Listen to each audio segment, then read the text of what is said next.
Greetings YouTube, family, friends, and subscribers. Well, I got the tractor hauled in and see, I got it up to the shop. I'll bleed the injectors and the pump and see if I can get it to light off. It's been sitting a long time. Wife did laundry today, so the batteries were topped off, and she was cleaning the house and steam mopping the floors, did all the ironing as well. And since I was leaving, I just ran this generator. I haven't explained to her how to run the other diesel Genny, and this one's easy. It's just got a key. You just turn it off. And it did okay. What I did is I bulked the batteries with the other generator, the other diesel, because it puts out 70 amps, and this thing will only put 20 to the batteries because its peak to peak voltage is insufficient. But it runs, it'll run the washing machine and dryer and all that with a pass-through relay, but it just doesn't put very much on the batteries through the charger part of the inverter. Not like the MEP does. It puts 70 amps. So I ran this one, put the hours on it. Why not put it on the other one? So I bulked the batteries for 1 hour, and then when the amps were down around 16, 20 amps, somewhere in there, I just switched to this other generator and left for the day. That way my wife could come out and just flip a key and it would turn off. So I wanted to show you the gas engine 24 volt that I'm running right now, and I'm not able to find, without special order, the right voltage regulator, and I'm going to be quite content with a 29.2 volt regulator. It's going to be special order. And then the gas engine you see in there running right now, it's going to be used only for absorb mode. I won't be using it for bulk. It would do it, but it would be running the throttle wide open and really working that motor hard at 29.2. And might eventually overheat the alternator. My plan for this was not really to bulk the batteries. My plan is to use it for the absorb mode.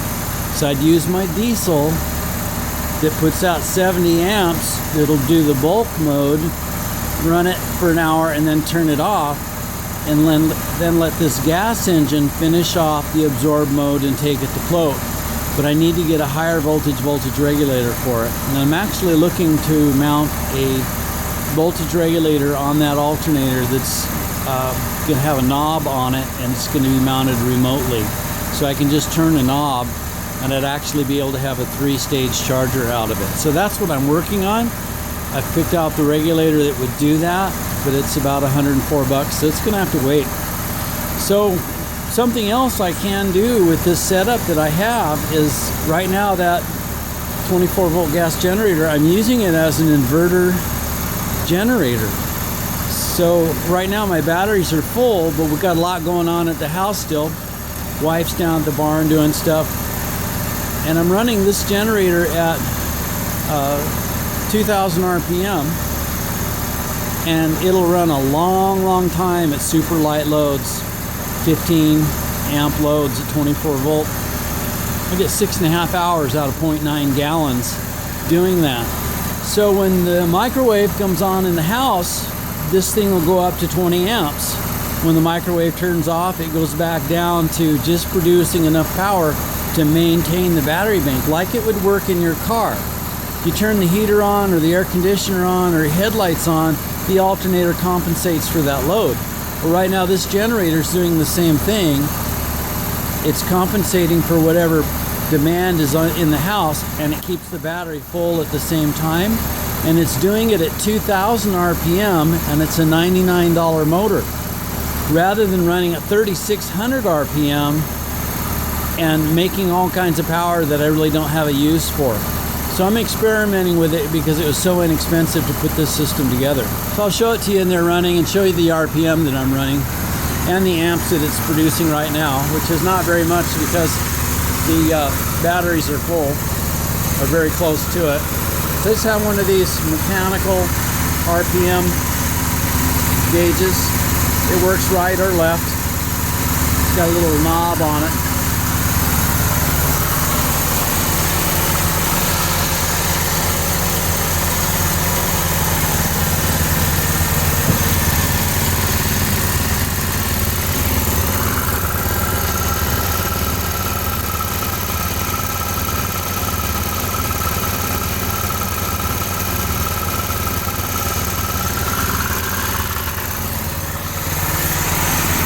Right now it's at about 2400. You can see I can slow it down. It's still producing the power. So because it's a 2-to-1 ratio, this one's spinning a lot faster.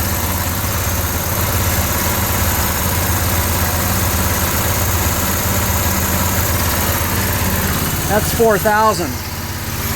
And it's staying plenty cool, so the motor's not working hard at all. And if something happens in the house where it's calling for more power, it'll take it right from this alternator rather than from the battery bank. So if I had guests over and I had all the lights on and all the yard lights on, rather than using power out of the battery bank, it would be using this as an inverter generator. So, one more way to apply this as a backup. Right now, as the voltage regulator that it has, it will bulk the batteries, but it doesn't have a high enough set point because it finishes off at 27.4.